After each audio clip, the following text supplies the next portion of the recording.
내년에는 김답답이 어떻게 섬겨질까 참 우리의 고민입니다. 왜냐하면 100일을 하다 보니까 준비 시간이 많지가 않아요. 준비 시간이. 이 끝나고 나면 여름 사역해야 해야 되죠. 또 선교 가야 되죠. 또 후반기 사역해야 되죠. 그럼 내년에 또 와요. 정말 늙어지는 것과 주님 모시는 것은 피할 수 없는 숙명인 것 같습니다. 아무튼 여러분, 우리 함께 사역을 잘 이렇게 세워가는데 여러분들이 애청해 주시는 만큼 사역은 반드시 성장합니다.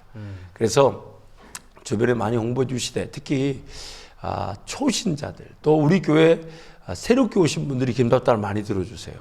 왜냐하면 이제 교회 와서 신선하다 보니까 담임 목사 뭐 하는 것에 대해서 관심을 많이 가져주시고 또 어제 제가 신방을 했는데 김답답을 통해서 일상에서의 그런 질문들을 많이 해결을 했다 그러는 거예요. 특히 제가 이해가 되지 않는 부분이기도 하고 좀 제가 조금 너무 거리감이 있는 거가 유동균 집사님 질문할 때마다 저 사람은 왜 저런 질문을 하나 이런 생각 많이 했는데 성도들이 의외로 그거 궁금했다는 거야. 진짜요? 그걸 어제 또 들었어. 그래서 야, 나 굉장히 속으로 저게 진짜 또 저 이상한 질문 안 했는데 사람들이 호응이 있어요. 그러니까 이게 우리에게 어떤 수준이 너무 떨어지는 거 아닌가 싶긴 한데 어쨌든 그것도 해결하고 가야 되겠죠. 자, 아무튼 여러분 매주 금요일마다 우리 이상희 센터장님 모셔서 귀한 상담을 도와주고 계시는데 우리 유동균 집사님 이상희 센터장님을 소개합니다. 네, 안녕하세요. 반갑습니다. 네, 안녕하세요. 네. 정말 우리 센터장님도 감사를 드리는 게 정말 무대본에 이게 맛을 보신 것 같아요. 예, 무대본에 적응했습니다. 적응했습니다. 네. 적응했어. 제가 ISTJ여가지고 난 대본이 선생님 잘할 줄 알았어. 정말 힘든데 아니야, 잘할 줄 알았어. 적응했습니다. 네. 잘할 줄 알았어. 분명히 이런 분들은 첫 삽이 어렵지 두 번, 세 번은 쉬운 분들이거든. 맞아요. 제가 무대본에 왜 적응했는지 저를 지금 방금 생각해 보니까 무대본이어도 비난하거나 평가받지 않는다는 안정감이 있어서 그런 것 같아요. 그리고 감히 누가 우리를 비난하고 평가합니까? 예수님도 안 하신다. 네, 그러니까 그 안정감 위에 있으니까 그럼요. 무대본이 부담스럽지 않은 것 항상 같아요. 그 안정감이 있어야 돼요. 네. 왜냐하면 삶은 무대본의 삶이거든. 맞아요. 삶이 대본이 어딘가요? 물론 어느 정도 조금 안전을 위한 계획을 세울 수 있고 네. 어느 정도 울타리는 갖출 수 있죠. 네, 그쵸. 그렇지만 대부분 무대본이잖아요. 네. 그러니까 이 믿음의 길을 걸어가는 거죠. 아무튼 근데 제가 놀랬던 게 4년째 하다 보니까 우리 유동균 집사님 같은 경우는 대본이 있더라고. 난 굉장히 즉흥적일 줄 알았는데 의외로 컴퓨터에 뭘 적어와. 그리고 진짜요? 제가 뭐 말한 것 중에 은혜가 되는 걸 적어. 오. 다시 보는지는 모르겠어요. 다시 보진 않습니다. 근데 난 그걸 보고 깜짝 놀랐어. 저 친구가 생각으로 좀 대본이 있다. 아니, 짜임새가 있다. 아니 그 20일 할 때는 괜찮았어요. 무대본으로 해도. 근데 100일 되니까 목사님과 대화를 하려면 준비하지 않으면 안 되는 거야. 왜냐면 목사님의 견문은 일단 책을 많이 읽으셔서 너무 많잖아요. 근데 저는 이제 부족한 거야. 그래서 1시간을 대화하기가 힘든 거예요. 어느 순간. 그래서 이러다가 진짜 헛소리만 하고 나가겠다. 어떤 준비를 하세요? 그냥 만약 게스트 근데 목요일은 준비를 안 해요. 왜냐면 금요일날 센터장님이니까. 센터장님은 말씀을 잘 하시니까. 여기서 전문 지식이 나오니까. 그쵸. 근데 또 자기도 상담의 경험이 있으니까 센터장님과 어떤 그쵸. 호흡을 맞출 자신이 있으니까 다른 게스트만큼 준비를 안 해도 된다는 얘기지. 그치. 준비가 돼 있는 거죠. 그렇죠. 근데 월화수목은 다음날 누가 오는지 항상 물어봐요, 단톡에. 그리고 좀 고민을 나름 하는데 그래도 좀 많이 부족하긴 하더라고요. 목사님께서 대답하시고 어느 순간 막 10분, 20분 남잖아요. 그럼 막 식은땀 나요. 진짜요? 어떡하지? 어떻게 채우지? 네, 근데 신기한 게 막 하나님이 알려주시는 것 같아요. 그럴 수 있죠. 그런 질문을 성도님들이 예. 궁금했다. 이렇게 좀 반응해 주신 게 아닌가. 그럴 수도 있겠네요. 네, 그럴 수도 아무튼 있겠네요. 오늘 또 우리 지난주에 우리가 한 2주 정도 조부모의 그런 양육의 역할. 예, 맞아요. 그리고 그래서 부모와의 조부모의 역할이 있다.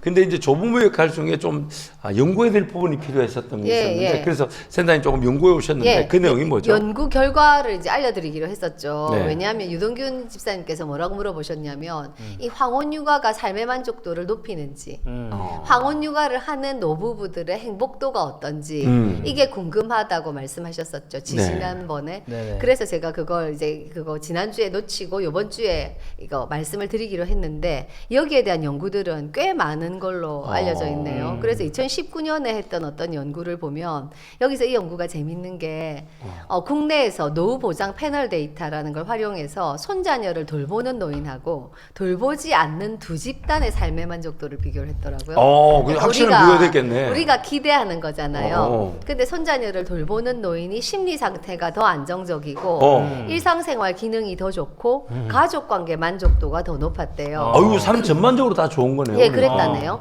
근데 특히 가족 안에서 역할이 있다. 필요한 존재라는 느낌이 삶의 만족도를 높이는 핵심 요소였대요. 이거 해야 되네, 그러니까 네. 육아를. 근데 부정적 영향이 있는데 그게 뭐냐면 돌봄 강도가 높아질수록 아하. 피로감, 신체적으로 안 되는 거죠. 경제적 빨리 부담. 늙는 거야. 빨리 늙는 거야. 그쵸. 신체적인 한계가 있죠. 역할 과정. 센터장님은 손주 보지 마세요. 예, 저는 손주 참 딜레마긴 하죠, 그죠? 아예 보지 마세요. 이거 예, 늙어져, 딜레마죠, 그죠? 우리 자, 센터장님의 미모가 치매를 당했어요. 아유, 그건 목사님 아닙니다. 자, 그래서 제가 여기서 이제 말씀드리고 싶은 게 있는데요. 제가 그 몇 번 말씀드렸던 횃불 트리니티에 계셨던 김용태 교수님, 어제도 그 세미나, 불안 세미나 하나 들었는데, 그분 세미나에서 들었던 그 당시에 이해할 수 없었던 표현이 뭐냐 하면, 자기를 돌보는 자가 세상을 구한다는 거예요. 그래서 저는 그때 상담 초보 때라, 저게 무슨 얘기지? 자기를 돌보는 자가 세상을 구한다고? 이렇게 얘기를 했는데 이해가 안 됐으니까 그 말이 마음속에 계속 남아 있었을 거 아니에요. 마치지 못한 과제인 거죠. 그렇게 남아 있었는데 제가 상담 공부를 하고 상담을 할수록 이 세상에 존재하는 모든 사람이 건강하게 자기를 돌본다면 사실은 상담실은 사실은 필요 없어요. 그러지. 예. 그러지. 상담실에 오는 많은 분들은 자기 돌봄이 안 되는 분들이에요. 자기 돌봄. 예. 자기를 돌보다는 건 뭔가 신체도 돌보고. 우리 지금 사실 유동균 집사가 자기 돌봄이 필요해요. 아, 그런가요? 자기 돌봄 잘하시는 것 같은데요. 제가 저번에 좀 그 뒤로 계속 기도하고 있는데 아로마라고 예, 아로마. 향을 맡으면 예. 그 사람의 어떤 성격과 예. 그다음에 취향 이런 걸 알 수가 있더라고요. 예. 그래서 제가 냄새 맡으니까 정확히 진단이 나왔어요. 그러니까 어떤 향이 좋아요? 이렇게 물어보고 그 아니 그 좋아하는 향을 향 맡게 하는 거예요. 맡게 하고 어떻게 하고요? 그 향을 맡았더니 네. 그분이 내가 어떤 취향에 어떤 성향의 어떤 어떤 상태라는 거. 오. 그러니까 스트레스에 대한 긴장도, 그러니까 피로도나 스트레스나 긴장도 이런 걸 알아맞추더라고요. 네. 왜냐면 냄새가 아로마 테라피라는 게 있긴 알고 있어요. 하다는 말을 그러니까 들었어요. 그 사람의 뭐 미래 점 이런 게 아니고 예. 현재. 현재 그 네. 사람들의 긴장도와 네. 스트레스를 하는데 유동균 집사님이 냄새를 못 맡는 거예요.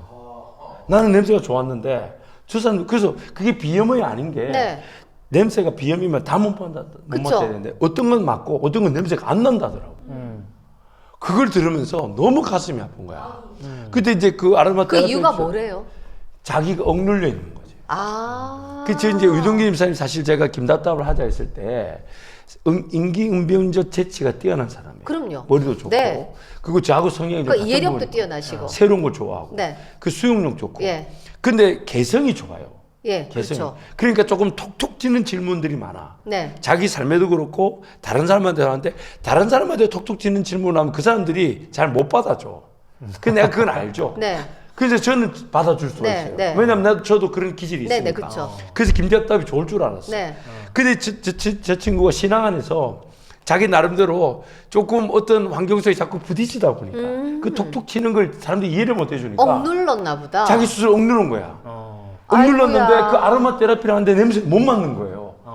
야, 그래 난 너무 그게 가슴이 아픈 거야. 그러게요. 그 저 사람이 좀 톡톡 튀는 역할을 하면 새로운 아이디어나 사익의 어떤 확장성이 생길 수 있어요. 그럼요. 그러면 왜냐하면 이게 수능을 잘하는 분들은 관리나 보존 보호가 잘 되죠. 그렇죠. 그러나 우리 교회 안에 한 8, 90%는 수능하시는 분들이에요. 그쵸. 보존 보호가 되죠. 나머지 앞으로 튀는 사람은 50%, 5%에서 10%. 리더가 있어요. 안 되죠. 이거 5%에서 10%가 안 되는데 네. 그 중에 한 사람인데 짓눌려 있던 거예요. 자기가 어머, 세상에. 근데 자진해서 누른 거야. 이렇게 가정에 내가 이제 톡톡 튀기보다 내 애들 지켜내야 되고 그쵸. 내 가정을 지켜내야 되고 교회 안에 사람들을 관계를 지켜내야 되고 지가 이제 자기가 결정한 거야. 이리저리 치이다가 그래서 제가 이제 좀 어떻게 하면 저 사람을 살릴 수 있을까. 그래서 제가 그 선교 정탐을 가보자. 선교 정탐. 안 가본 나라. 안 가본 복음이 나라. 전해지지 않은 민족. 좀 위험하죠. 예. 그렇지만 저 사람 살죠. 저도 살죠. 그 이번에 부탄 갈 때 저 사람을 데리고 갔어요. 부탄에 가세요. 갔다 왔죠. 아. 부탄 갔다 왔는데 저 사람을 데리고 갔어야 돼. 부탄은 막상 위험한 나라는 아니죠. 위험한 나라는 아니지만 삶의 만족도가 되게 높은 나라 아니에요. 왜냐면 다 못 사니까. 다 못 살아서 아니라 그 왕의 정신이 굉장히 독특한 것 같아요. 아유, 그 왕이 예. 최선을 다해서 국민을 국민을 사랑하고, 돌보지만 예. 60세 이상 되면 의료, 뭐 교육 이런 거 다 공짜인데 60 이상 되면 또 먹을 것도 다 무료로 주고 그 다음에 국가에서 그 하는 게 그 수력 발전하고 네. 그 다음에 관광인데 두 개밖에 부탄에 1년 없는데 동안 들어갈 수 있는 관광객이 제한돼 있죠. 제한돼 있어요. 예. 그리고 아무나 못 가고 예. 그 그거 관광비 비싸고. 예, 맞아요. 그래서 나라를 보호하고 있던데요. 근데 가니까요 우리나라 80년대도 안 돼요. 그렇더라고요. 그리고 아침 근데 삶의 만족도는 되게 높던데 국민들이. 아침 9시만 되면 일하러 나오질 않아요. 다 어디가? 놀고 먹어서 어느 그런가? 천천히 누구 딱 왜 월급 정해져 있지 돈 많이 벌 생각이 없고 열심히 살 생각이 없고 그게 다 게으른 거야. 다 게으르니까 갑자기 거기서 왜 열심히 살아야 하나 이 질문을 하게 되는데요. 그러니까 왜 열심히 살아야 되나는 그러니까 이게 긴장감이거든. 네, 삶의 너무 만족도가, 지나치게 삶의 만족도가 높다면 우리 왜 열심히 살아야 되죠? 그러니까 이게 내 은사와 내 기능에 따른 열심은 보람과 자유와 행복인데 아, 그렇죠. 그게 어려우니까 삶을 방치하는 거예요. 아. 다 못 사는 거야. 다 열심히 할 필요가 없는 거야. 그러다 보니까 인구가 줄어요. 왜? 나 뭐하노?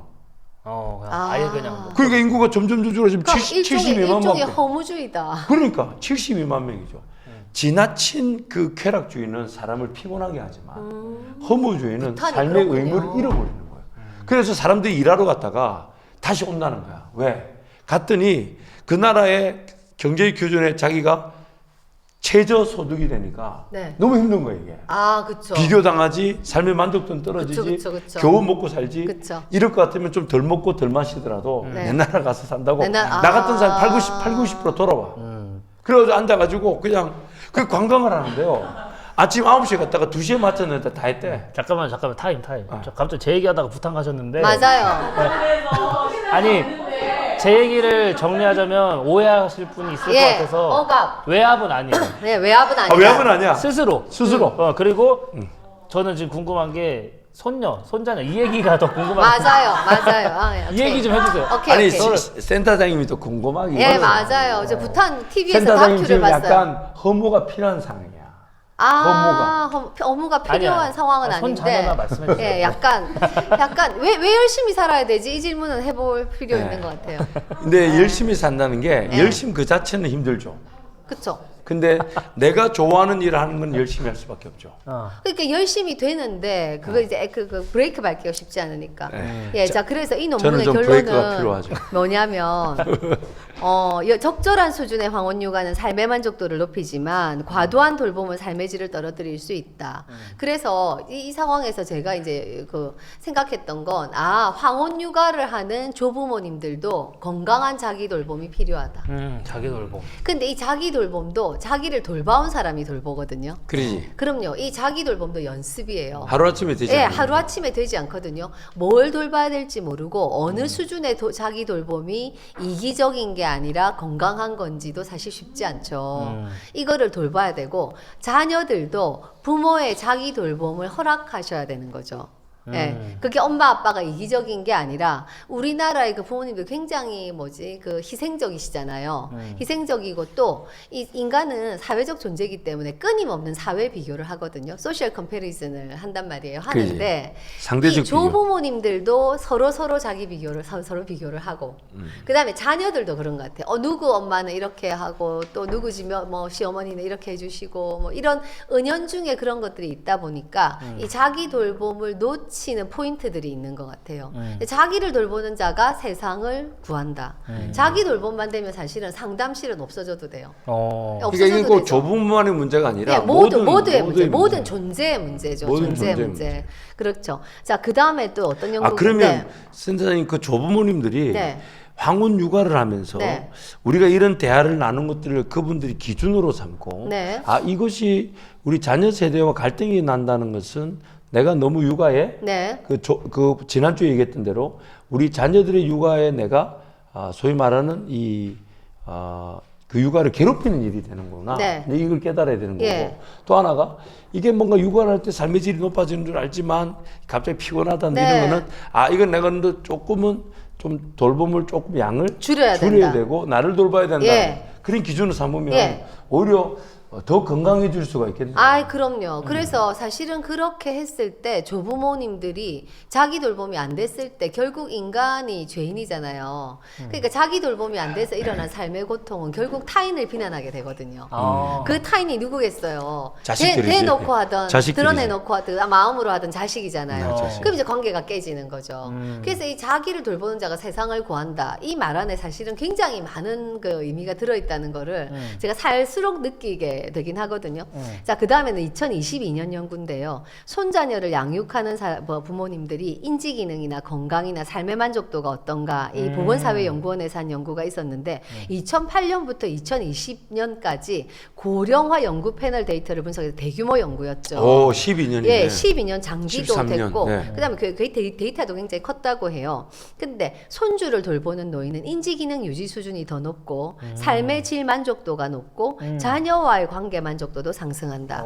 그래서 제가 그분이 누군지 기억나지 않는데 미국에 굉장히 유명한 그 뇌과학자 한 분이 본인이 그 치매 유전자가 있었던 거예요. 아포이포라고 하는 그 치매 유전자가 있다는 걸 알고 초기 치매 단계라는 걸 알고 이분이 자기의 연구나 이런 것들을 줄이고 손자를 돌보는 행동들을 굉장히 늘렸는데 그 초기 경도인지 단계에서 굉장히 오랫동안 유지되는 걸로 알고 있거든요.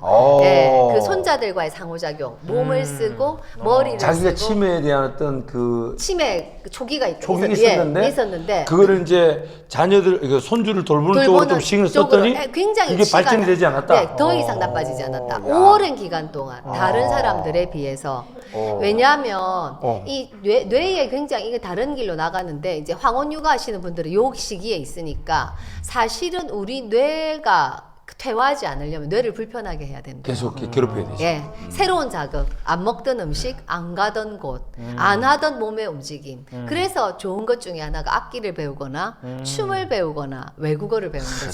사역하면 되는데. 사역이 새로운 거죠. 아니 사역하면 설교를 매일 준비해야 그렇죠. 되는 거야. 매일 준비하셔야 되죠. 내가 신선할 수밖에 없어. 예, 그럴 수밖에 없잖아요. 근데 우리 일상은 루틴으로 돌아가거든요. 그 연세가 이미 60, 70 되시면 그분들한테 루틴들이 이미 결정돼 있죠. 그러니까 뇌는 그것만 반복하니까 더 이상 새로운 자극이 없으니까 새로운 경로들이 생겨나지 않죠. 예, 근데 손자를 돌본다는 건 예측 못하는 상황, 내가 하지 않았던 행동, 내가 대처 안 했던 거 이런 것들 새로운 상황들을 계속 해야 되고 몸을 계속 쓰죠. 사실 우리 몸을 쓴다는 거 뇌를 쓰는 거거든요. 그러지. 예, 우리 뇌는 움직이지 않는다면 필요가 없대요. 그래서 하버드 대학의 그 어느 뇌과학자는 운동하시는 뇌라는 책을 펴내기도 했거든요. 예. 우리가 움직여야 된다. 움직여야 뇌가 쓰인다. 이런 얘기죠. 그 다음에 사회적 역할감이 있어서 노년기에 누구를 돌본다는 경험. 이게 굉장히 그 정체감에 영향을 주겠죠. 그 다음에 가족 안에서 기능한다는 감각. 우울 감소와도 관련이 돼 있대요. 특히 할아버지들이 그러실 것 같아요. 할머니들은 사실은 살림을 사시고 할 게 많기 때문에 그런데 남편들이 이거 퇴직 후에 갑자기 병이 오거나 굉장히 연세가 들어 보이시거나 그러지. 우울해지시거나 내일부터 갈 곳이 없다. 이거 정말 충격이고 트라우마잖아요. 어제까지 아침이 되면 갈 곳이 있었는데 저도 연휴 지나고 직장에 나오면 내가 출근할 곳이 있어서 너무 감사하다 이런 생각이 들 때가 있거든요. 일이 힘들 때도 있지만 근데 그게 없어지는데 이 손자가 자기와 새롭게 애착하고 나를 반기고 나한테 열광하고 그게 할아버지한테 얼마나 그게 도파민이 생기는 경험이겠어요. 신선해지지. 그쵸. 누가 나한테 이렇게 열광을 했던가. 어쩌면 내 아이도 하지 않았던 걸 손자가 할 수도 있잖아요. 그러니까 이런 것들이 특히 남자는 더 특히 남자는 더 하잖아요. 왜냐 인정 욕구가 있으니까. 인정 욕구도 있고 내 아이 어릴 때 하지 않았던 행동들. 그쵸. 내 아이 어릴 때 경험 못했던 거. 그러니까 이게 할아버지들이 손자한테 녹아 들어가면 이게 답이 없는 것 같아요. 예, 그러니까 완전히 삶을 새로 사시는 느낌이 들기도 하나 봐요. 어. 그렇지만 동시에 발견된 문제가 뭐냐? 황혼유가 참여 노인은 병원 이용률이 증가하고 신체 피로가 증가하고 만성 질환의 부담 가능성이 있더라. 그래서 몸은 힘들구나. 그렇죠. 아. 그래서 황혼 육아를 할 때 꼭 그 돌보셔야 되는 부분이 저는 수면인 것 같아요. 수면. 이 수면을 방해받으면 만약에 신생아가 태어났는데 며느리나 딸이 뭔가 힘든 상황이다. 직장을 나가야 된다. 뭐 이런 상황이어서 걔를 전담해서 키우는 권사님들 계시거든요. 데려다가 키우세요. 그렇지, 그래. 그 주말에만 보러 가고 주말에만 뭐 데려가고 그러면 수면의 질이 완전히 떨어지죠. 이제 근데 수면 잠을 못 자면 어떤 일이 일어나냐면 모든 것이 망가진다고 보셔야 그렇죠. 돼요. 그래서 저희 센터에 오셨을 때 우울하거나 불안하거나 이런 내담자들이 오면 그 감정을 먼저 다루는 게 아니라 수면부터 먼저 물어보거든요. 잠은 어떻게 주무세요? 이걸 물어보게 되는 이유가 잠을 못 자면 감정 조절력 자체가 떨어져요. 그럼요. 그리고 통제력이 예, 상실됩니다. 훨씬 우울하고 훨씬 불안해요. 아, 그럼 그렇거든요. 예민하고 예, 예민하고 날카롭고. 까다로워지고 날카롭고 감정 기복도 심하고 비교해 보면 될 텐데 본인이 비교해 보면 되는데 네. 근데 본인은 이 수면과 감정을 연결해서 생각 못 하는 경우도 있고 내가 의지적으로 억압하고 조절하고 극복할 수 있다고 생각하실 수도 있잖아요. 그게 아니라는 거예요. 내가 누구냐 했을 때 내 몸이 나거든요. 내가 누구겠어요? 내 몸이 나지. 근데 내 몸의 컨디션을 결정하는 게 수면이거든요. 그래서 황혼 육아를 맡기실 때 부탁을 하실 때도 부모님의 수면의 질이나 수면 조건을 수면 여건을 떨어뜨린다 이러면 자녀 측에서 배려를 하셔야 돼요. 그건 치매도 앞당기고요. 치매도 앞당기죠. 레이건하고 낸시 영국의 대처 여사가 4시간 잔다고 호언장담했다고 하잖아요. 근데 두 분이 다 치매에 걸리셨죠. 아이고. 예. 그래서 치매에 걸리셨거든요. 그래서 수면을 줄이는 것 자체가 굉장히 치매 확률을 높인다. 특히 노년엔 더하죠. 그러니까 이런 것들을 보셔야 되고. 자, 그 다음에 세 번째 연구는, 이 결속에 관한 건데요. 황혼 육아에서 삶의 만족도를 결정하는 가장 중요한 변수 중 하나가 앞에 연구에서는 선택권이 있는가. 자기 결정권. 내가 결정했나, 자녀가 맡겼나, 이거였는데, 자녀가 맡기더라도 예. 내가 결정했다 예. 라고 책임을 지면 인식하면 훨씬 더 그 그렇죠. 스트레스가 적죠. 그렇죠. 내 결정이다. 그러니까 우리 이거- 사역자들도 알아야 돼. 이게 시킨 일이냐 아니면 이게 요구되는 일이라도 내가 딱 이거는 내 일이다라고 선포하고 내 책임을 지면 일이 행복한데 질질 끌려다니니까 오늘 목사님 컨디션이 굉장히 좋으시네요. 오늘 새벽에 그러시고 좋았어요? 오늘 에너지 업. 예, 에너지 오늘 업. 새벽에 소리를 많이 질러서 체력이 없어야 되는데 체력이 좋네. 그러시구나. 잠을 잘 주무셨나 보다. 예. 네. 어제 못 잤어. 3시간 반 잤어. 아이고. 아니 제가 재밌는 얘기를 하나 해드릴게요. 그 3시간 반을 자고 어떻게? 왜 그런지 얘기해 드릴게요. 제가 지금 매일 설교 준비를 하다 보니까 낮에 이제 근데 너무 감사한 게 이 100일 기도회를 할 때마다 신방 요청이 많아요. 아무래도 새벽에 말씀이 전해지고 성도 은혜를 받다 보니까 신방 요청이 좀 다른 데보다 한 1.5배, 2배로 늘어나요. 그러면 신방도 하셔야 되고 매일 그러니까 설교 준비도 신방을 하셔야 되고. 그러니까 제가 신방을 제가 꼭 하루에 한 번만 한다. 왜냐면 이게 하루에 한 번만 해도 가면 식사를 하면 최소 1시간 반, 2시간을 같이 있어야 되니까. 하루 하나의 신방이면 그게 하루 일 아닌가요? 그렇긴 한데 이제 목사는 그것만 할 수 없으니까. 네. 그러니까 이제 또 김답답을 제가 하니까 끝나고 나면 오전에 조금 쉬어줘야 되는데 네. 신방 때문에 조금 못 쉴 때가 네. 있어요. 그래서 이제 갔다가 오고 또 어제 같은 경우도 신방이 2개가 있었어. 네. 그래서 이제 이게 이제 신방이 그러니까 지금 제가 한 3주 전부터 네.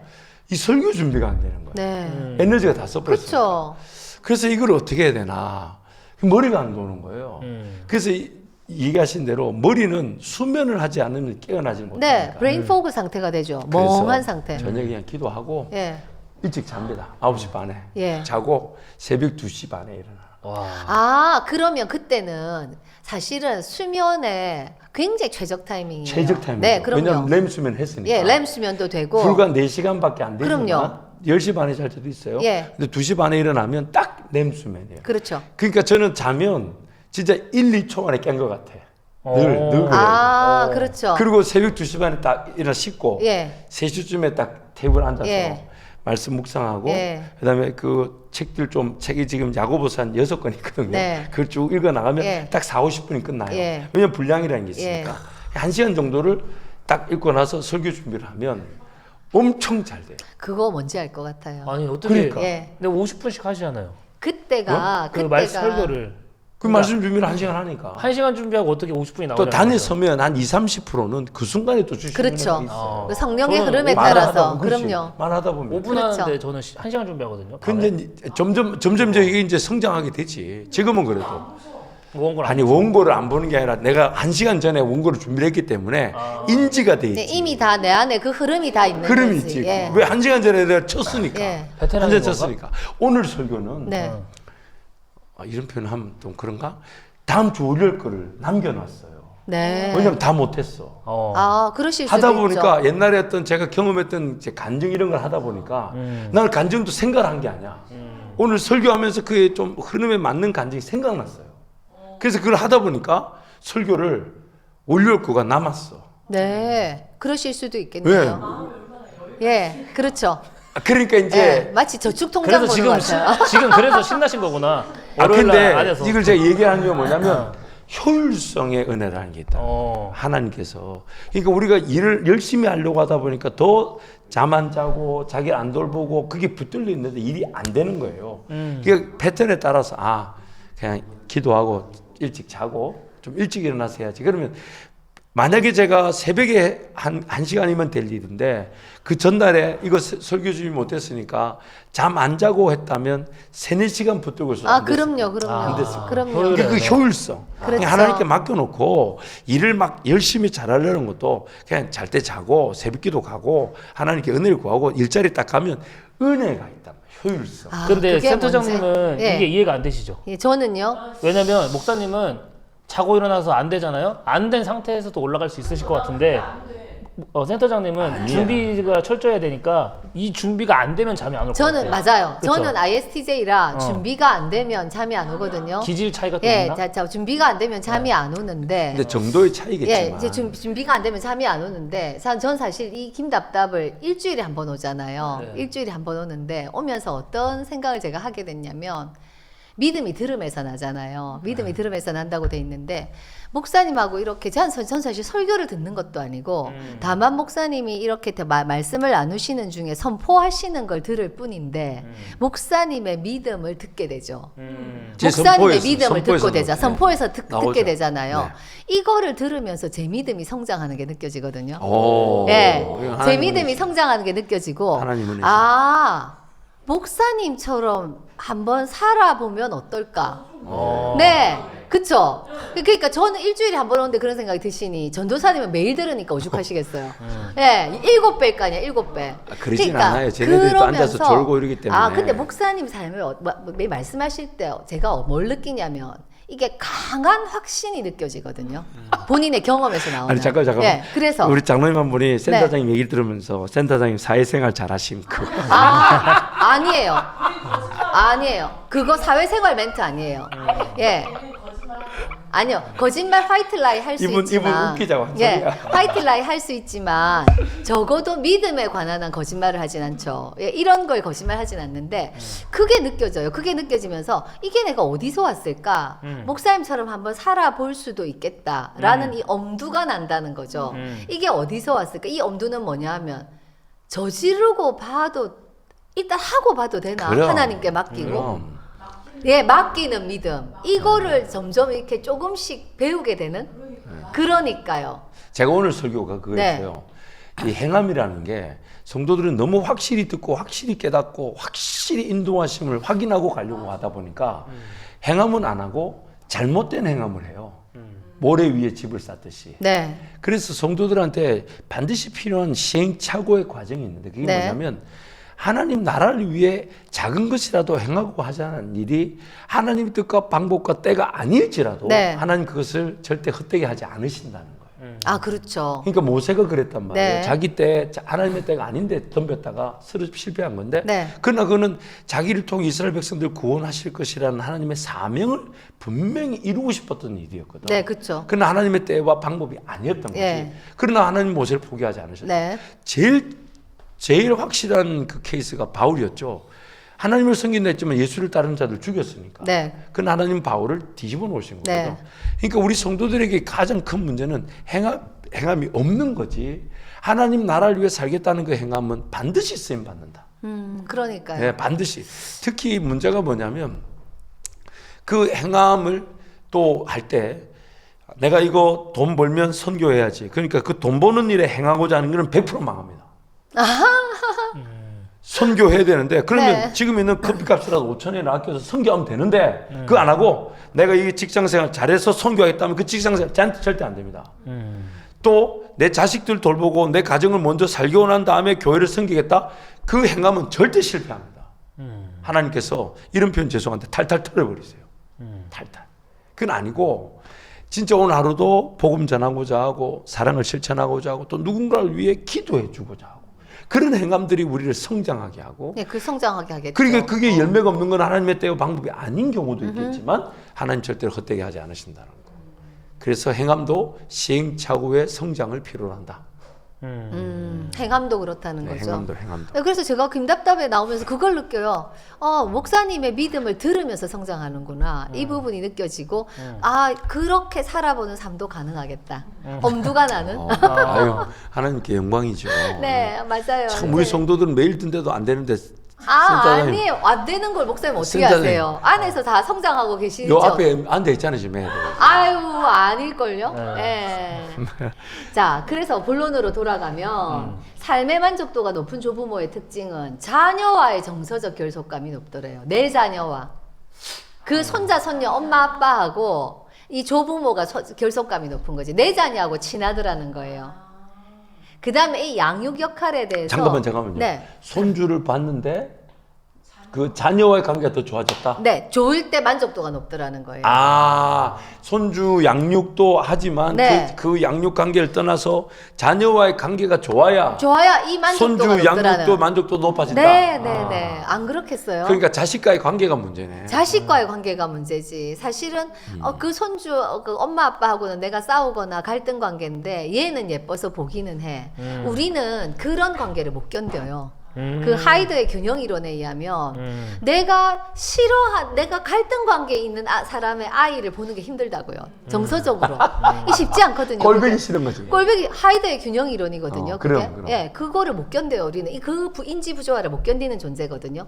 그 다음에 자녀가 감사와 인정의 경험이 있을 때. 아무리 그게 당연한 거여도 매일의 루틴이어도 엄마 오늘 정말 애쓰셨어요. 엄마가 봐주셔서 정말 감사해요. 야. 네, 엄마가 봐주셔서 제가 이렇게 직장 가서 잊어버리고 일할 수 있는 거예요. 누구한테 맡기면 이렇게 마음이 편할까요? 아니, 잊어버리기 전에 네. 우리 지원자매가 지금 이게 조부모 관련 우리 3주를 했는데 이거 AI에다 집어넣고 내용을 녹취하고 이걸 정리를 해서 이렇게 물어봐야 돼. 실제 조부모님들한테 실제 지침 정리. 그다음에 자녀를 맡긴 부모 세대의 실제 지침. 지금 센터장님 입에서 계속 실제 지침이 나오고 있다고. 그걸 해서 그걸 쫙 나눠줘야 되겠어. 그걸 좀 정리해줘. 그래서 다음 주에는 그걸 딱 나눠주게. 그래서 저는 사실 이 우리 유튜브 같은 것들을 보면 조부모가 자녀를 돌보는 그 내용들을 영상들이 꽤 있긴 한데 우리 사회에서 이게 지금 저는 이거 굉장히 핫 이슈라고 생각하거든요. 그럼. 우리 사회에서 굉장한 이슈예요. 이게 조부모 세대와 자녀 왜냐하면 세대. 지금 고령화 시대가 됐기 때문에 됐기 더하죠. 때문에 더하고 엄마들의 맞벌이가 너무 증가했기 때문에 이게 그래서. 엄청난 이슈거든요.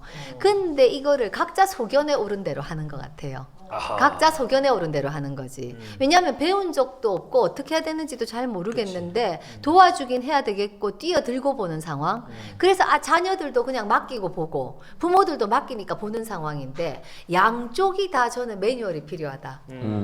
맡기는 쪽도 부모를 어떻게 존중하고 어떤 경계를 존중해드리고 경계 설정을 어떻게 도와드리고 내가 어디까지는 내가 맡고 어디까지는 부모한테 맡기고 이게 있어야 되고 맞는 쪽에서도 그게 있어야 되고 그래서 저는 양쪽 교육이 다 필요하다고 생각해요. 그렇지. 예, 양쪽 양쪽 교육이 다 예. 그래야 둘 다 건강해져. 그럼요. 양쪽 교육이 다 필요하고 그래서 저는 이거 하면서 어떤 생각들을 하게 되냐면 저희 센터에서도 여력이 되면 이 조부모 학교 같은 거를 한번 해보고 그 다음에 이 조부모님 부모 양육을 이 손자를 돌보는 조부모님들의 지원 그룹이 필요하다고 생각해요. 서포트 그룹, 목장 같은 그룹이죠. 예, 그래서 이런 게 힘들어요. 이럴 때 너무 힘들죠. 그러니까 조부모님들끼리 예. 양육을 이제 하고 있는 분들끼리 또 서로 간에 네, 그 소통하고 서로 공감하고 지지할 수 있는 이럴 때 정말 서운하죠.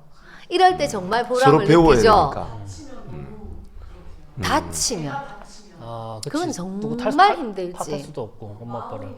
마음이 너무 힘든데 그거는 아이가 다치는 건 사실은 잘 봐도 그건 다칠 이제 수 큰 있거든요. 변수고 그거는 정말 큰 큰 변수죠. 변수고 평상시에 했던 기준이 매뉴얼이 돼 있어야 된다. 네, 매뉴얼이 있어야 된다는 있어야 생각이 들죠, 네, 그죠? 네. 그래서 사실은 심리적 측면에서 보면 역할 존재감이 증가하면서 우울은 감소하고 관계적 측면에서 보면 내 손녀가 아니라 손자가 아니라 자녀와 친밀감이 증가하면 만족도가 상승한다.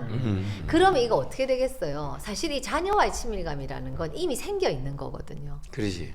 이게 또 변수로 들어가는 거예요. 결국 그러니까 사실은 이렇게 되면 어떻게 되냐면 이야기가 자녀가 결혼해서 손자, 손녀를 낳기 전에 자녀와의 관계가 회복돼 있어야 돼요. 아, 그렇잖아요. 이게 그렇게 안 됐는데 결혼했는데 관계가 좋아져요? 그게 잘 안 되거든요. 오히려 이렇게 상황이 힘들어지면 그 성장기에 느꼈던 애증이 증폭될 수도 있죠. 애증이 증폭되죠. 부모 자녀 관계가 애증 관계인 경우도 많거든요. 양가적일 때도 많다고요. 애증은 애증. 참고로 사랑이 아니에요. 예, 사랑이 아니죠. 애증은 사랑이. 애증 관계인 경우들도 있거든요. 애증은 증오예요. 근데 그게 증오만 있다기보다는 사랑도 있지만 양가 감정이거든. 앰비밸런트한 거거든요. 그런 관계에 있는 부모 자녀 관계도 있죠. 이 성장기에 따라서는. 그러니까 이게 회복된 상태에서 결혼을 해야 된다는 뜻이지. 근데 만약에 이미 상처도 있고 아픔도 결혼했고 네. 부모와의 관계도 사실 좋지 않은데 결혼했어요. 예. 그런데 또 자녀를 맡겨야만 하는 상황이 생겼다. 있죠. 이제 그럴 때는 이제 이런 기준을 놓고 서로 다툴 것이 아니라 매뉴얼을 이제라도. 근데 제가 확신하건데 조부모가 부모 세대와 이렇게 관계가 좀 서운했다 할지라도 네. 자녀를 자녀를 좀 양육할 수 있는 어떤 요청이 들어온다면 네. 부모님들 세대는 이걸 계기로 자녀 세대와 좀 더 친밀함을 형성할 수 있는 그렇죠. 기회가 계기가 되는 거죠. 되죠. 잘 쉽지는 않겠지만. 예, 그렇게 쉽지는 그렇게 될 수 있죠. 네. 이제 그렇게 되려면 사실은 자녀들이 부모와 애증 관계를 맺는 1차적 원인은 사실은 부모한테 있다고 봐야 되거든요. 그렇지. 왜냐하면 자녀는 정서적 약자고 성장하기 전에는 부모가 하는 대로 당할 수밖에 없잖아요. 사랑해주면 사랑받고 학대하면 학대받고 방치해두면 가만히 있고 이렇게 해야 된단 말이에요. 그러니까 애증 관계가 그렇게 생겼을 건데 목사님 말씀하신 것처럼 이런 기회가 있다면 이런 기회를 통해서 이렇게 그 관계를 다시 회복하는, 예를 들면 부모 세대가 조금 더 이렇게 자녀의 그 상한 마음에 공감하는, 내가 얘들을 기르다 보니 너희가 어릴 때 해주고 싶었던 게 이런 거였는데 내가 너희한테는 못 해주고 손자 손녀한테 하고 있네.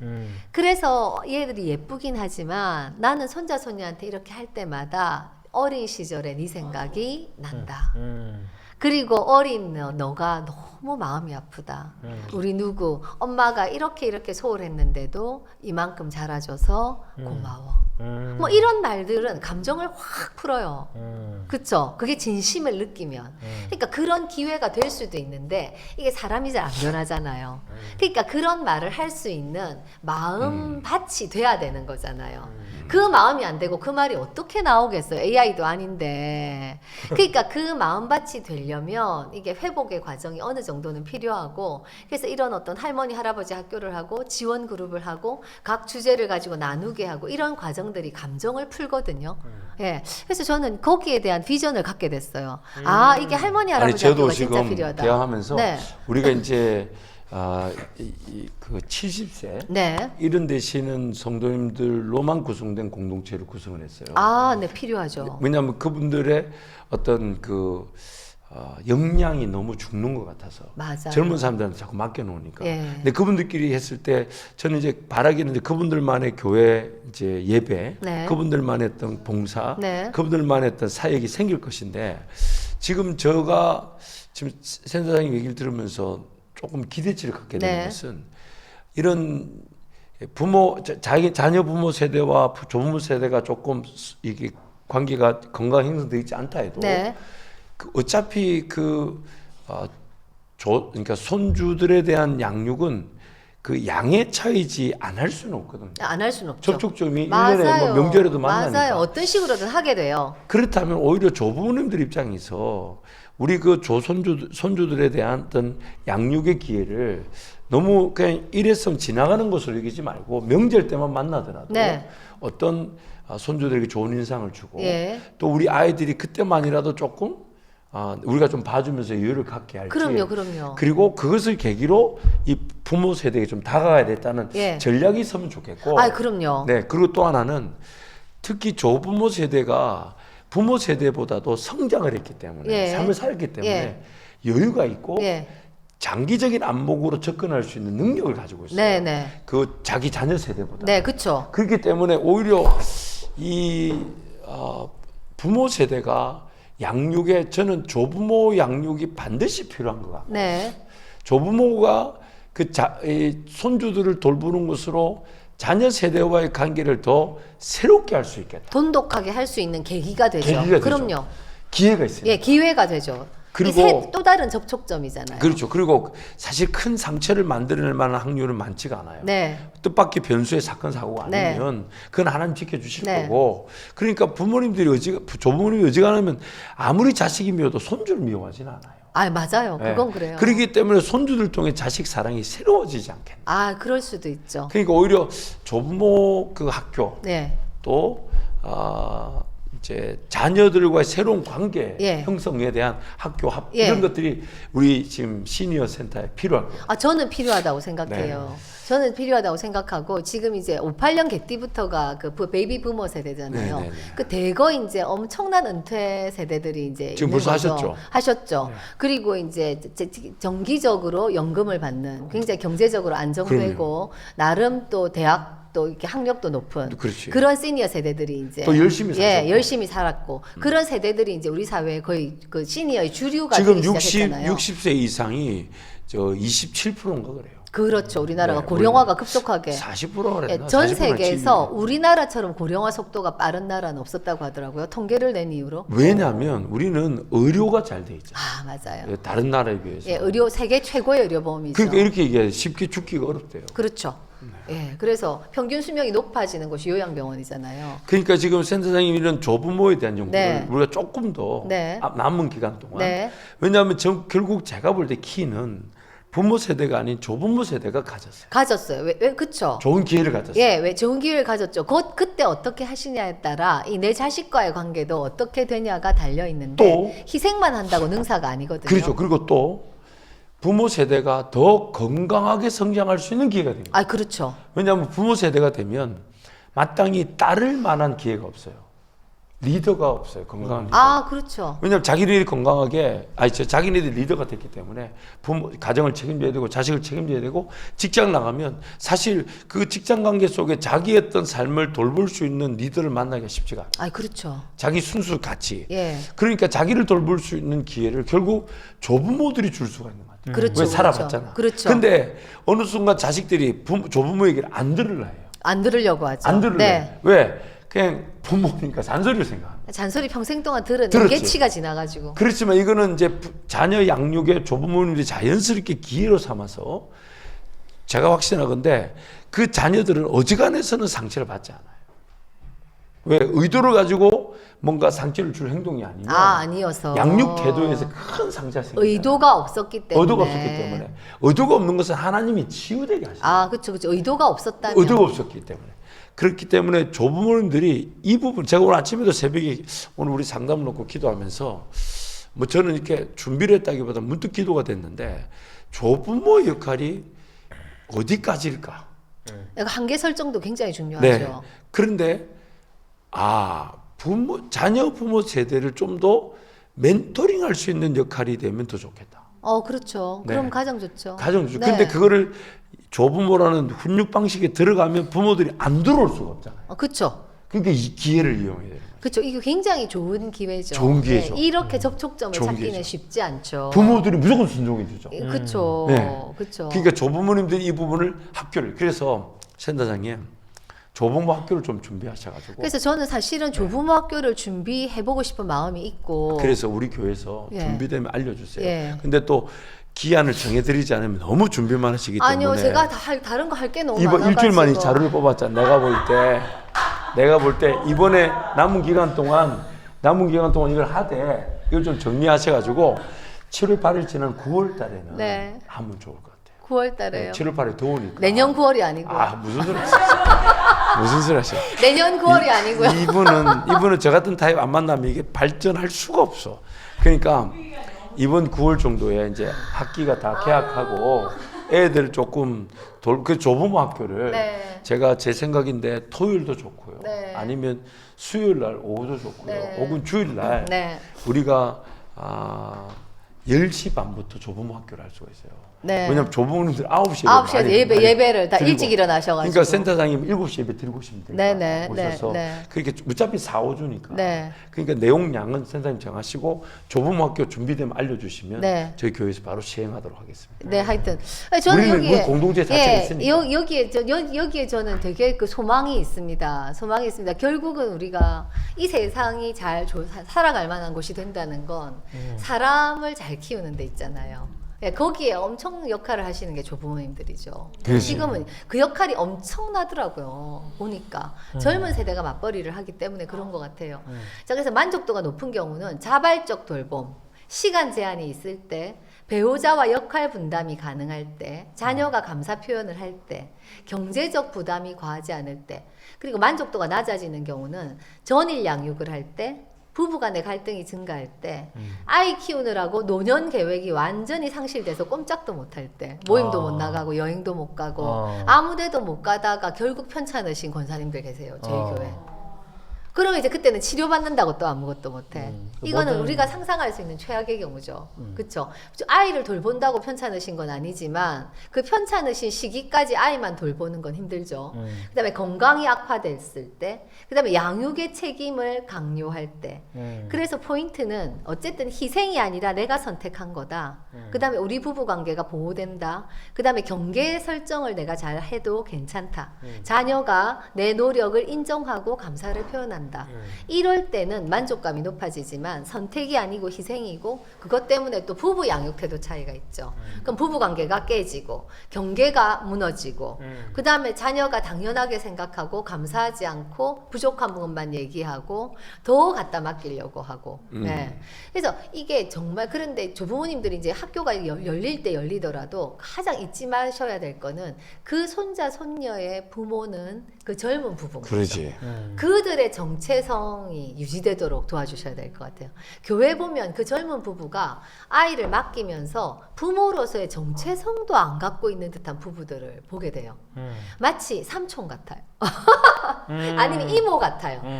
아이를 다루는 이 표정이나 이런 거를 보면 삼촌하고 이모가 할머니 할아버지한테 맡긴 것 같고, 그냥 정체성이, 엄마로서의 정체성이 없는 것 같은 예, 그런 상황이 되면 이제 그게 가장 나쁜 상황이죠. 아이들은 할머니 할아버지가 좋지만 다 채워지지 않거든요. 제가 말씀드렸죠. 제가 할머니가 저를 키우셨는데 저는 나중에 알았다고. 예, 고아정서가 저한테 있다는 거. 엄마 아빠로부터 버려진 것 같은 느낌. 어린 시절에 제 정서의 많은 부분을 채우고 있었던. 저는 그걸 아담 정서라고 부르고 싶어요. 왜 아담 정서인가요? 아담은 고아였죠. 아담 고아죠. 이 땅에서는 보이지 않았으니까. 예, 이 땅에서는 그게 좋게 얘기하자는 거죠. 예, 이 저도 땅에서는. 고아 정서가 있어요. 부모님이 교회일 때문에 거의 안 계셨으니까. 안 계셔가지고. 네. 그러니까 그걸 고아 정서라. 저도 그 심리학하면서 고아 정서를 배웠는데 저 혼자서 아담 정서로 바꿔야 되겠다. 아담 정서. 아담 정서가 낫겠다. 아담 정서. 아담 정서는 사실 긍정성이 더 강하잖아요. 왜냐면 하나님께서 하나님이 하늘에 계시잖아요. 그래서 오늘의 센터장님과 이 목사가 있는 겁니다. 그럼요, 맞아요. 그럼요. 우리는 그 네. 상처가 있었기 때문에 이렇게 온 것이죠. 아, 목사님 삶에서 이게 포인트 중에 하나가 이 부정적인 부분들을 긍정적인 부분으로 바꿔서 언어적으로 선포하시는 게 목사님 아, 같네요. 그럼요. 뭐 이 언어적인 선포는 굉장한 힘이 있거든요. 아, 목사님 인생이 이게 손살같이 지나가는데 그 부정적인 거 끌어안고 있을 시간이 없어요. 저는 그걸 왜 지금 알았을까요? 아유, 빨리 긍정적으로 생각하고 빨리 털털 잃어버리고 또 다음 길로 가고 이래야지. 예. 그 꽁하고 있으면 네. 나만 손해야. 네, 맞아요. 꽁하면 자기만 손해입니다. 예, 옛날에 이런 말을 들었을 때 제 반박은 뭐였냐면 긍정적으로 생각한다고 긍정적인 일이 일어나나요? 였거든요. 일어나죠. 그런데 지금 제 결론은 긍정적인 일이 일어나요예요. 그럼. 그거는 뭐냐? 양자역학의 원리에 있어요. 그건 또 다른 이야기죠. 예, 찾아보세요. 실제 그 궁금하시면. 과학적으로 증명이 되어 있어요. 예, 끌어당겨요. 네, 그 말이 이 긍정성이 긍정성을 끌어당겨요. 하나님께서 그렇게 예. 만들어 놨어요. 그래서 이게 말의 힘이에요. 그게 은혜의 힘. 예, 은혜는 모든 걸 살리는 거거든요. 그게 말의 그건 힘이거든요. 말에서부터 나오죠. 예. 그러니까 내 말한 대로 하나님께서 하신다 하셨고 그쵸. 그다음에 말의 열매를 먹는 게 인생이죠. 아멘 아멘. 맞아요, 네. 맞아요. 아멘이에요. 말의 열매를 먹는 게 인생이에요. 제가 오늘 센터장님 얘기를 한 3주 조금 들었는데 오늘 얘기를 듣고 좀 이런 정리를 하고 싶어요. 조부모 양육은 한계를 설정하라. 네, 먼저 맞아요. 부모와 관계에 네, 조부모 역할을 정할 때 예. 부모와 조부모 그리고- 간에 예. 한계를 설정하라. 예, 그래서 규칙을 정하라. 네, 그 이상은 큰 이 예외가 아니면 네. 지키도록 하라. 예, 두 번째, 그 한계 안에서의 역할에 대해서는 조부모님들은 자기가 그것을 선택한 것으로 기뻐하라. 네, 내가 이거 나도 동의했다. 선택이야. 이거 내 선택이야. 그래야 더 행복하고 네. 안전하다는 거지. 네. 애도 안전하고 조부모 안전하다는 거예요. 그리고 세 번째, 이 조부모의 양육에 오히려 무게치는 큰 열매의 성과는 조부모한테 달려 있다. 네, 자녀를 이미 알고 있잖아요. 그리고 자녀가 젊을 때 안 해본 양육을 해야 되는데 네. 부모님은 해보셨잖아요. 네. 그 노하우를 가지고 그 조부모 양육을 통해 당연히 손주들 돌보지만 또한 우리 자녀들한테도 선한 영향력을 끼칠 수 있다. 예, 그래서 어떤 성과를 바란다면 네, 내 자녀가 내가 조부모로서 그들의 자녀를 돌봐주는 것으로 내 자녀가 더 건강하게 더 풍성한 삶을 살 수 있다. 네, 그런 어떤 기대치를 가지고 예. 접근해 주신다면 좀 좋을 것 같아요. 특히 지금 그렇다면 그 시간들이 훨씬 더 의미 있는 시간이 되겠죠. 의미 있죠. 그쵸? 의미 다만 단지 아이의 기저귀를 갈고 그게 아니라 그 자체가 의미가 네, 있는 심리적으로 굉장히 의미가 있는 그럼요. 시간이에요. 그럼 굉장히 의미가 있죠. 그래서 지금 그렇게 했을 때 굉장히 삶의 만족도나 건강도나 질이 높아진다. 네, 네. 이거 뭐 엄청난 결과들이 예, 연구 결과들은 그렇게 주장해요. 뭐 그리고 예. 또 치매가 예. 확률이 떨어지고 그다음에 정체성도 좋아지고 그렇고, 우울도 줄어들고 삶의 만족도 행복도도 좋아지고 잠도 잘 자고 네. 애들하고 시달리고 낮에 보면 움직이니까. 그럼 애들하고 시달리다 보면 밤에 잘 자지. 그쵸. 애들이 뭐 낮에 자나 안 자지. 그렇죠. 그러니까 얼마나 이모저모로 더 건강해질 예, 수 근데 있는. 그거는 내 선택과 한계 설정이 잘 돼 있을 때 그러니까. 가능하다. 그 조건이 없어요. 내가 선택한 거다. 예, 내가 그게 좋아서 돼야 하는 된대요. 거다. 예. 그리고 그러나 좋아서 하는 일도 야 내가 좋지만 요 정도까지만 하겠다라는 한계 설정. 예. 그게 정해져야 그렇죠. 그 자녀들도 그 한계에 따라 맡기는 거예요. 그렇죠. 네. 그래서 최근에 학계의 그 관심은 황혼 육아가 좋다 나쁘다의 관점이 아니라 조건을 본대요. 예, 어떤 조건일 때 만족도가 올라가고 어떤 조건일 때 만족도가 떨어지는가 이것들을 여러 가지 변수를 넣어서 보는 거지 황혼 육아 자체를 좋다 나쁘다라고 판단할 수는 없다는 거죠. 네. 집사님 답이 되셨을까요? 네, 너무 예. 제가 이게 왜 궁금했나 답변을 들으면서 네. 필요했던 것 같아요. 그래서 그 순간 궁금했던 것 같고 저도 이제 저 조부모님께 저희 엄마 아빠한테 또 네, 장인어른 부탁드리게 장모님한테 되죠. 어쩔 수 없이 부탁드리는 상황 가운데 이게 목사님께서 말씀하신 것처럼 아무것도 모르는 데에서 부탁드리는 것보다는 네. 서로 알고 예. 지킬 거 지키고 한계가 있어야 예. 건강하겠다. 예. 너무 그냥 무턱대고 맡기는 것보다는 예. 그런 생각에서 질문 드렸던 것 같은데 네. 이게 이렇게 잘 돼서 조부모 학교까지 나오면 저 가정은 제가 볼 때 네. 평균 이상으로 자라고 있는 조부모 역할이에요. 이제 외가 쪽도 목회라고 계시기 그렇죠. 때문에 맞아요. 사실 굉장히 지지적이시죠. 지지적이고 또한 기도해 주시지만은 이게 좀 거리가 있다 보니까 네. 근데 늘 마음은 있으니까 필요할 때마다 오셔서 도와주시고 네. 또 돌보다 보니까 그 질이 높아요. 예. 제가 봤을 때. 그러니까 아유, 전폭적이시던데요. 그럼요. 목사님이고 외관은 거의 사모님이잖아요. 전폭적이시던데. 그래 목사님이 사모님이기 때문에 도신 그리고 친가에서는 또 그 두 분이 일을 하시기 때문에 적절한 어떤 거리를 두고 적절할 때 손주를 봐주시고 예, 주말이나 그 제가 볼 저녁 때 시간. 그 우리 이진이하고 은호가 굉장히 좋은 환경 속에 맞아요. 네. 이진이랑 은호는 아직까지 사랑밖에 못 느꼈어요. 그것만 느끼면 돼. 그렇죠. 그리고 그리고 느끼면 돼. 그럼 하고 싶은 말이 많은데 오늘은 너무 늦어가지고 또 다음 시간에 좀 질문이나 혹은 제가 보니까 네, 유동균 집사와 그 이진이 엄마의 그 네. 상담을 받은 것이 네. 굉장히 좋은 환경을 더 만든 것 같아요. 그렇겠죠. 부부간의 약간의 갈등이 음. 굉장히 좋은 그래서 제가 그걸 몰랐어요. 그리고 근데 이번에 이제 센터장이 뭐 상담하다 보니까 처음에 본인 얘기를 많이 했잖아요. 네. 그걸 들으면서 야 진짜 은혜다. 진짜 은혜다. 더 건강해졌구나. 그러게요. 죄가 더한 곳에 감사하네요. 은혜가 넘친 거죠. 네. 그러니까 목사님이 상처가 깊은 곳에 은혜가 넘친 거지. 그러니까 맞아요. 꼭 어렵고 힘든 일이 인생의 문제라기보다는 하나님의 은혜의 기회다 생각하고 목회자들과의 상담, 또 우리 센터와의 상담 이런 것들 자꾸 시도하십시오. 그러면 그 부부 갈등은 더 큰 은혜의 계기가 될 수 있어요. 아멘. 우리 유동균 집사가 엄청난 그 은혜를 누렸더라고. 저게 말로 저 정도가 아니에요. 이게 본인이 자기 걸 얘기하잖아. 네. 이 쉬운 일이 아니거든. 그렇죠. 치유가 됐다는 얘기지. 됐으니까 이게 나오는 거지. 근데 이게 악효과가 있어요. 치유가 돼서 말한 건데 이제한 사람들은 후폭풍이 막 그랬었어? 이렇게 되더라고요. 그래서 이제 말을 안 하기로. 아니야, 개의치 마. 개의치 마. 그거는 개의치 마. 왜냐하면 나는 개의치 않아요. 근데 그걸 개의하게 되면 주변에서 그 개의하면 좋은 그 긍정적인 효과가 자꾸 위축당해. 더 말해 그러지 그러면 마. 더 말해야겠다. 아니 정직하게 최선을 다해 말해주는 거지. 정직하게. 내가 이렇게 해서 좋았더라. 근데 뭐 말할 때 뭐 자기네들의 개인적인 은밀한 얘기를 안 하잖아. 그러니까 그 자체를 놓고 사람들이 뭐 너만 그렇겠지. 뭐 이런 식으로 평가하는 거는 그건 소수야. 그거는 그 사람들은 또 때가 되면 바뀌겠지만 항상 최대치, 최상치, 최고치의 긍정을 놓고 방향을 놓고 얘기를 해야 되지. 포기하면 안 돼. 그 말을 듣고 싶었습니다. 그건 포기하면 안 돼. 끝까지 가야 돼. 그 포기하면 사역이 안 돼. 저 사역자가 아니긴 한데. 그럼 말할 게 없어 강단에서. 누구 눈치 보고 누구 눈치 보고 뭐 네가 해라 그러면. 맞아요. 10명이 있으면 2명은 나를 좋아하고 1명은 나를 싫어하고 7명은 나한테 관심이 없대요. 그렇지. 예, 그때 건강한 사람은 2명과 잘 지내고 건강하지 않은 사람은 그 1명의 마음을 진리야 진리. 네. 이게 목사는 그 2명을 예, 보고 얘기해야. 그 상담실에 오시는 분들은 그 1명의 마음을 못 돌려서 오시는 거예요. 그래. 그 한 명까지 그 하려면 안 돼. 그까지 못 해요. 내 좋아하는 2명 보고 딱 네. 하고 그다음에 나머지 7명이 기웃거리게 만들어야 돼.